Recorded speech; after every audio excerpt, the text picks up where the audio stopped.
Hey, what's up guys? So in this video, we will see how to use flexible window on the Oppo A5x. Now to do that, first of all, just open settings, then tap on accessibility and convenience. From here, tap on smart sidebar. Now just enable the toggle for smart sidebar.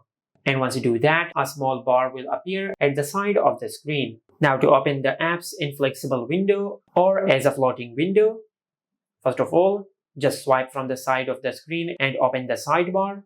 And from here, just tap on all and select the app which you want to open in a floating window. For an example, I will open this app.